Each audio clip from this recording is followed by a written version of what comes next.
38 дугаар бүлэг. Ирж жоохон амарцгаа. Дагалдагчид сайн мэдээ түгээх аяллаасаа буцаж ирэв. Элчнэр Есүс рүү цуглан ирэв.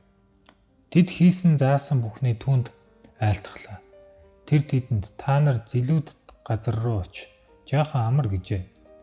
Учир нь тэнд олон хүн ирж очиж тэдэнд тусдаа юм идэх зав байсангүй. Дагалдагчид Есүс дээр ирж болсон бүх явдлаа тооч. Христийн дагалдагч нартайгаа тогтоосон ойр дотн харилцаа тэднийг нийн үгүй ярьж амжилт дутагдал ажлынхаа үр дүнг хараад баяр хөөрт автагдсан алдаа дутагдлууд болон сул талуудаа хараад гунж гутарсан талаар ярилцах таатай боломжийг олгож байлаа. Тэд сайн мэдээ түгээхээр явсан анхны ажилдаа алдаа гаргасан боловч түүнийг Христэд нууж хаалгыг танилцуулсан. Дагалдагч нартаа илүү их зааварчилгаа өгөх хэрэгтэй болохыг Христ ойлгож мэдэрсэн ба тэд хийж гүйцэтгсэн ажлаасаа болж ядарч амрах хэрэгтэй байгааг нь ажиглан мэджээ. Гэтэл тэдний байсан газар дагалдагчид амар тайван байх боломжгүй байлаа. Тэнд олон хүн ирж очиж тэнд тусдаа юм идэх завч байсангүй. Өвчнөө салгаж өгөөч үг сургаалыг тань сонсъё гэсэн хүмүүс Христийг дагалдан явсаар байсан билээ. Түүнийг бүх төрлийн ивэлийн ундраг гэж итгэсэн олон хүн түүн рүү тэмүүлж байлаа. Юутай ч зүйрлэшгүй үнд эрдэнэс болсон эрүүл мэндээ сайжруулж, эрүүл болохыг хүссэн хүмүүсийн олонх нь түүнийг аврагч гэж хүлээн зөвшөөрсөн байлаа. Фарисеучудаас болоод түүнийг аврагч гэж хүлээн зөвшөөрөхөөс имэж байсан хүмүүс ариун сүнс буу ирсэн нөлөөгөөр өөрчлөгдөн шинжлэгдэн уур хилэн бадарсан шашны багш нар болон удирдагчдын өмнө түүнийг Бурхны хүү хэмээн хүлээн зөвшөөрчээ. Христ одоо эндээс холдож дагалдагч нартайгаа хамт байж олон зүйлийг хэлж өгөхийг хүсэж байлаа. Тэд сайн мэдээ түгээхээр ажиллаж байхдаа бэрхшээлтэй сорилтуудыг даван гарч олон төрлийн хавчлагтай нүр тулгарсан. Урд өмнө бүх зүйлийг Христтэй зөвлөдөг байсан бол түүнийг байхгүйд зарим үед барьц алдаж юу хийхээ мэдэхгүй байх ч удаа тохиолджээ. Ажил үйлс нь тэднийг зоригжуулж байв. Христ тэднийг өөрийн сүнсгүйгээр илгээгээгүй бөгөөд тэд итгэлээр олон гайхамшгуудыг бүтээсэн. Харин одоо тэд нар амийн талаар хооллох хэрэгтэй болсон байв. Тэд хүмүүсийн хөл хөдөлгөөнөөс холдож Есүстэй нөхөрлөж ирээдүйн ажлынхаа талаар зааварчилгаа авах хэрэгтэй байлаа. Тэр тэдэнд та нар зилүүд газар руу оч. Жаахан амар гэжээ. Христ өөрт нь үйлчж буй хүн бүрийг ихэд хайрлан уучлан өршөөж байдаг билээ. Эзэн дагалдагч нартаа тахлыг бусаар нэгүслийг хүсдэг гэдгээ мэдүүлдэг. Тэд ч хүмүүсийн сайн сайхны төлөө бие сэтгэл оюун ухаанаа зориулан бүх зүрх сэтгэлээрээ ажилласан. Тиймээс тэд амрах шаардлагатай байлаа.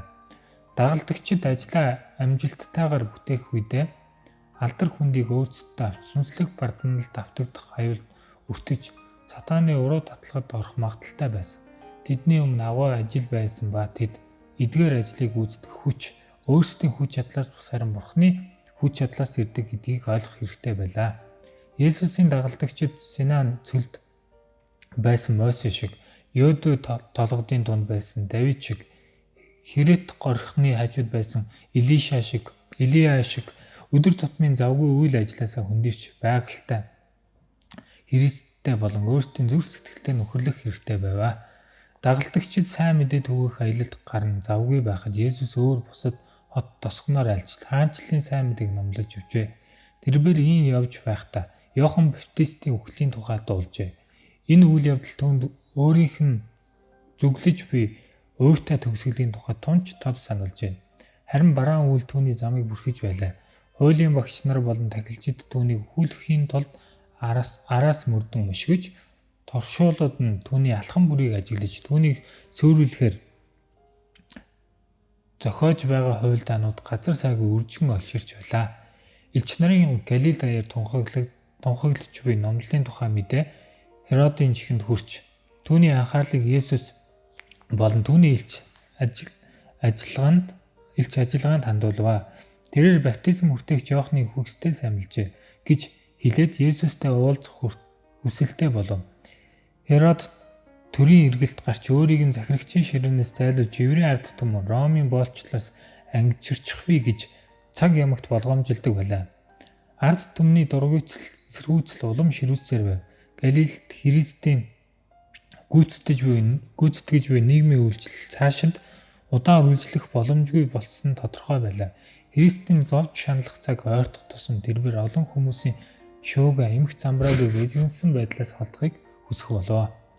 Иохны дагалдагчид багшийнхаас сэглэгдэж сийчүүлсэн цогцыг туйлын юу гашуудалтайгаар оршуулжээ. Тэгээд дараа нь энэ талаар Есүст очиж хэлжээ. Есүс Иохноос шүтэн биширч буй хүмүүсийг нь өөртөө татан авах үед Иохны дагалдагчид Есүст татаархаж байсан гэжээ. Тэр Христийг Матайгийн зохион байгуулсан найр дээр татвар хураагчтай харилцсан хэмээн фарисеучудтай нийлэн буруутгасан. Тэд Иохан Баптистыг чөлөөлөөгүй учраас Христийн Бурхны даалгасан үйлчлэгийг хэрэгжүүлдэг гэдэгт нь эргэлзэж байв.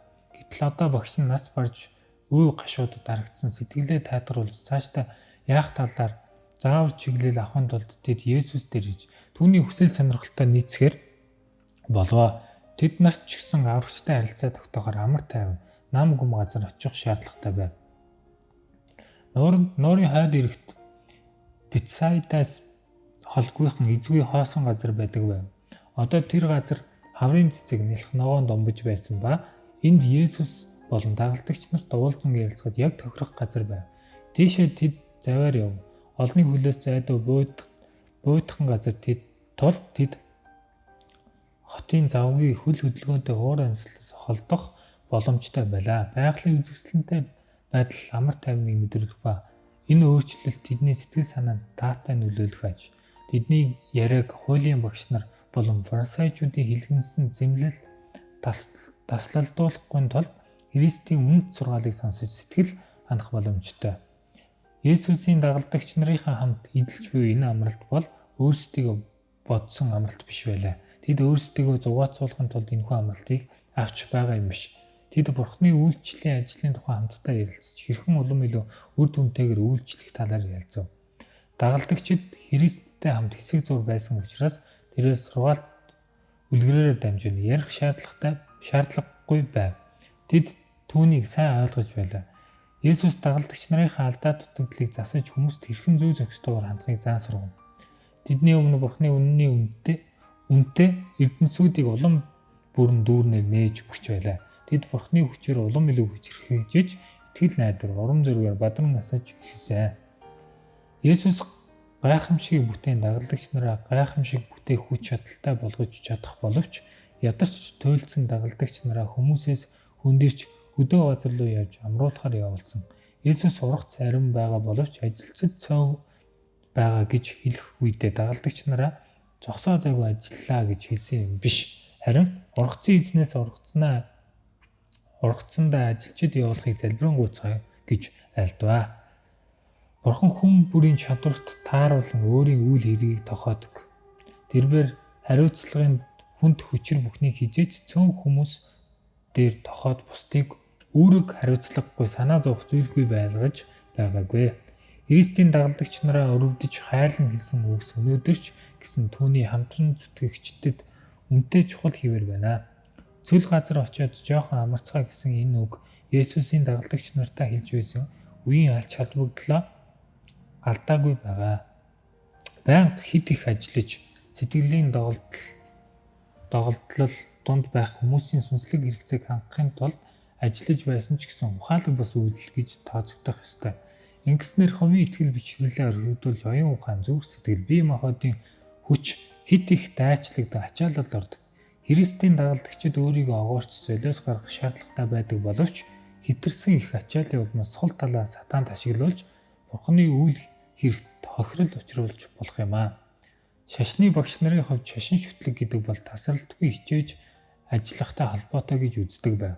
Тэд итгэл бишрэл ихтэй гэдгээ хуурмаг гадаад дүр эсгэх байдлаар харуулах ёстой гэж бодно. Ингэснээр тэд Бурханаас зүрх сэтгэлээ хөндөрүүлж өөртөө итгэх итгэл дээр итгэл найдвараа босгон байгуулдаг. Энэ аюул өнөөдөр ч оржсоор байна. Хүмүүс Бурханы төлөө ажиллаад ямар нэгэн амжилт олох үедээ хүний төлөвлөгөө болон арга барилуудад хит их итгэх аюул давтагддаг. Ийм хүн бага залбирч бага итгэл найдварыг харуулдаг. Бид ч гэсэн эдгээр дагалдагч чиг Бурханаас хамааралтайгаа үл ойшоо өөрийнх нь үйл ажиллагаанаас л аврал ирэх аюул төртдөг. Бид үргэлж Есүс рүү харж зөвхөн түүний хүч нөлөө үзүүлдэг гэдгийг ойлгож ухаарах хэрэгтэй. Бид туйлдсан хүмүүсийн авралын төлөө чин сэтгэлээсээ хөдөлмөрлөх ёстой. Шиг бид бодож тунгааж залбирч Бурхны үгийг судлахад цаг зав гаргах хэрэгтэй. Ер нь бол маш ихээр залбирч Христийн үлсээр ариусгагдсан үйлсэл эцсийн дүндээ сайн ашиг тусыг өгөх боломжтой байдаг. Есүс шиг их хөдөлмөрлөж их хариуцлага үүрч байсан хүн нэгч байхгүй. Гисэн хідэж тэрээр ямар их залбирч байсан гэж санана. Тэрээр Бурхантай ямар их дотн харилцаатай байсан гэж бодно. Газар дээрх түүний амьдралын талаар дараах зүйлсийг бичиж үлдээсэн байдаг. Өглөө эрт харанхуй байхад тэр босоод гадагш гарч зилүүд газар руу очино. Тэндээ залбирч яв. Харин түүний тухай зар улам газар авч бүр олон хүмүүс түүнийг сонсгож мөн өвчнөө эдгэлэхээр хуран цуглаж байлаа. Харин тэр өөрөө дандаа сэмхэн гарч эзгүй зилүүд газар руу явж залбирдаг байлаа. Тэдгээр өдрүүдэд Есүс залбирахаар уулна гарч бүхэл шөнийг Бурхан залбирсаар өнгөрөв. Амьдралаа бусдын сайн сайхны төлөө зориулсан аврагч маань хүний хөлөөс зайдуу байж өдрөөс өдөрт араас нь дагаж буй үе олон хүнээс хэсэг зур өндөрхийг цухалчилдаг байжээ. Тэгээд эцэгтэйгээ тогтоосон харилцаанд саад болохооргүй газар амарч нэг хэсэгтэй хүмүүст үйлчлэх эцэс төгсөлгүй их ажил үйлчлэл тойрон хүрээлж буй хүмүүсээс төр хөндөрөх хэрэгтэй гэж боддог байжээ. Бид нартай адил дорой хэрэгцээтэй байдлыг өвлөн авсан. Тэрээр Бурханд бүрэн найдаж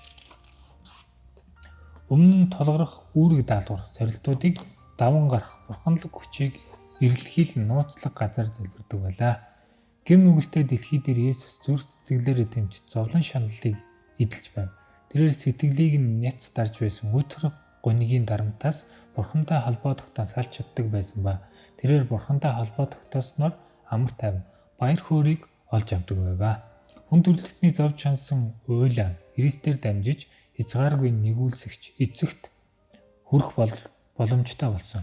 Христ хүний дүрийг олж авсан байсны хувьд Бурханы хаан ширээнд хандан хүсэлт гуйлтаа илгээсний ачаар хүнийг бурханлаг байдалтай холбох Тэнгэрийн хүчээр цэнэглэгддэг байв. Христ Бурхантай байнга холбоотой байсныхаа ачаар амьдралд итгэгч хүчийг олж байлаа. Энэ хүчийг тэрээр дэлхий дахинд бэлэглэх боломжтой болох байсан юм. Би ч гэсэн түүний туршлагыг өөрсдийнхөө туршлага болгох ёстой. Та нар зилүүд газар руу оч гэж тэрээр биднээс гуйдаг. Хэрвээ бид түүний үгийг дуулууртай дагвал бид хүчрхэгжиж илүү ашиг тустай болох болно. Дагалдагчид Есүсийг хайж болоод бүх зүйлсээ хэлсэн. Есүс тэднийг урамшуул зааварлсан. Хэрэг бид өнөөдөр Есүс дээр очиж хэрэгцээнүүдэд тооцох тохиолдолд бид сэтгэлээр унахгүй. Есүс бидэнд туслахын тулд бидний баруун гар талд байх болно. Бид аврагчдад тун энгийнээр чин сэтгэлээсээ итгэлтэйгээр хандах ёстой. Засаглал түүний мөрөн дээр байх болно. Түүний нэрийг гайхамшигт зөвлөгч хүчит Бурхан, мөнхийн эцэг, инхийн хунтайж гэж дуудана. Харин та нарын хэн нэг нь мэрэгэн ухаанаар дутвал бүх хүнд өгөөмрөө буруу шаалыг өгч Бурханаас гуйгэ. Тэгээд түүнд өгөгдөх болно. Бурханаас суралцж байгаа хүн бүр дэлхий түүний ёс заншил үйл хэрэгтээ нийцэх аргагүй амьдралтаа болж байгаа нь харагдах болно. Хүн бүр Бурханы хүслийн талаарх мэдлэгийг олж авсан хувийн туршлагатай болсон байх ёстой. Хүн бүр Бурханы зүрхэнд нь юу гэж хэлж байгааг сонссон байх ёстой. Эргэн тойрны бүх дуу чимээг арилгаж анир чимээгүүд түүнийг хүсэн хүлээх юм бол зүрх сэтгэлийн анир чимээгүй байдал Бурханы дуу хоолой тод ялгагдах хуйцаар сонсогддог. Тэрээр бидэнд хандан тэмцэлтгэ болж намайг Бурхан гэдгийг мэд гэж хэлж байна. Бид ийм байдлаар жинхэнэ амар тайвныг олж авч чадна. Бурханы төлөө үйлчилж байгаа бүх хүн ийм байдлаар бэлтгэлээ үр дүнтэйгээр базаах юм аа. Уймж бужигнсан олон хүмүүс өдөр тутмын хүнд хүчээр ажилдаа орж буй хүн зүрх сэтгэлээрээ шинжлэгдсэн бол гэрэл гигээ амар тайван уур амьсгалаар хүрээлүүлсэн байх болно. Таны амьдралын анхлын цэцгэс мэт үнэр ханхлууч хүний зүрх сэтгэлийг өөрчлөх Бурханы хүч чадлыг илэрхийлэн харуулах болно.